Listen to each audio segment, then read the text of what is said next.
Okay, we are going to be looking on lesson 2-3, but what we're going to work on this video is just the second part, clearing the fractions only.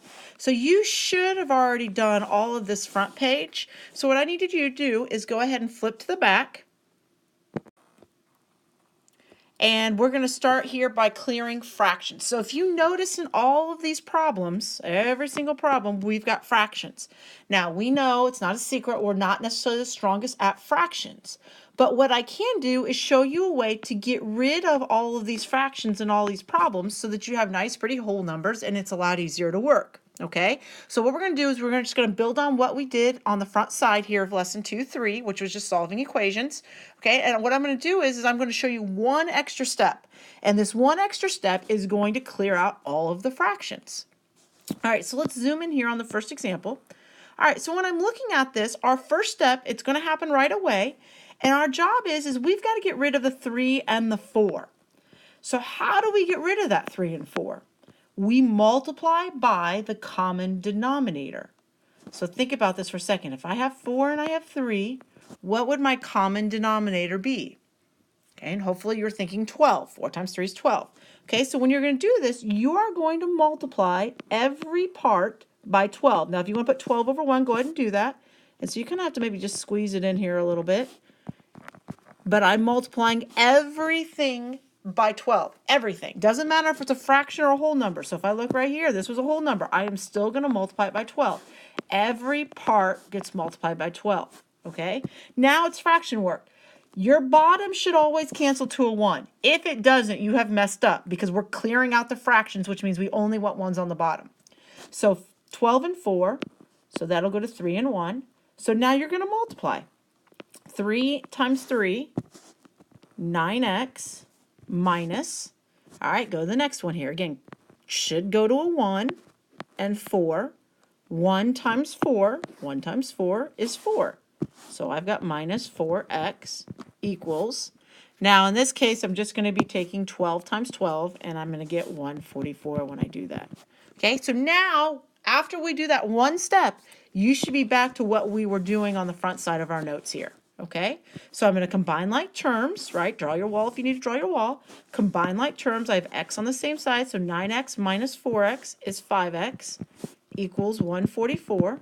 And then we're going to divide both sides by 5. And so when I do that, I get x equals 144 over 5.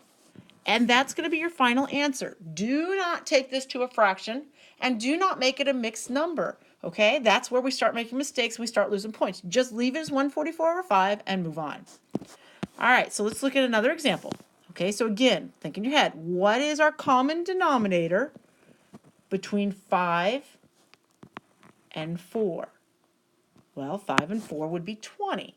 So I'm going to multiply all these parts by 20 over 1. Okay, and again, I know it's kind of hard because you got to squeeze it in there. Okay, keep in mind again, if the 5 doesn't turn to a 1, you've messed up. So this would go to 4 and 1.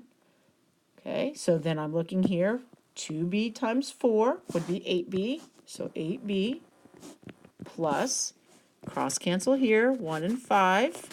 So then I'm looking, 3b times 5 is 15b equals, and then 3 times 20 is 60. Okay, so now again, combine like terms. Okay, since these are the same, on the same side, I'm going to go ahead and call this 23b equals 60. And now I'm going to divide both sides by 23. So those cancel, and I'm going to end up with 60 over 23. Now 3 can't go in there, 6 can't go in there, so I mean you're done. Just keep in mind, I do expect you that if you would have something like, let's say, oh, that didn't work out. If you had something like 30 over 28, yeah, I would expect you to be able to divide both those by 2 and tell me 15, 14. So just keep in mind, I do expect you to reduce a fraction. But in this case, this guy doesn't reduce, so that's your answer. Okay? All right, let's go down and try another one. All right, so now we really got to think here. Common denominator, 9, 6, and 3. 9, 6, and 3. What's our common denominator? Okay, now your smallest common denominator here would be 18. You can multiply all these by 18 over 1, and they should all cross cancel. Okay? All right, again, 18 goes to 2 and 1. If you don't get a 1 on the bottom, you've messed up. So now 2 times 1 is 2. 18 and 6 goes to 1 and 3. So I'm going to take 5 times 3 and get 15 minus, and then 3 goes to 1, 18 goes to a 6, minus 6m. Okay, so now we're just going to start solving. If you've got to draw your wall, keep drawing your wall. Subtract 15 from both sides. So I have negative 13 equals negative 6m. Please don't forget, drop that negative down. Okay, and then divide both sides by negative 6. So those cancel. A negative by negative is a positive 13/6. Okay. All right, let's look at the next example here. All right, so 9 and 18. Okay, so our common denominator here would be 18. So I'm going to multiply everything here by 18 over 1. And guys, keep in mind, even that 4 gets multiplied by 18 over 1. Everything gets multiplied by 18 over 1.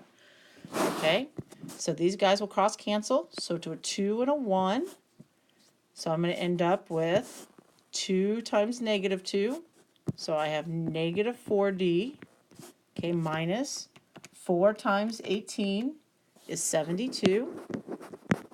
And then here your 18s will cancel. So you're just going to be left with the 7. All right. Okay, so now draw your wall if you need to. Add 72 to both sides. Negative 4d equals 79. And then I'm going to divide both sides by negative 4. Okay, again, negative 4 does not go into 79 evenly, so my answer is just negative 79/4. All right, that concludes the notes for lesson 2-3, clearing the fractions.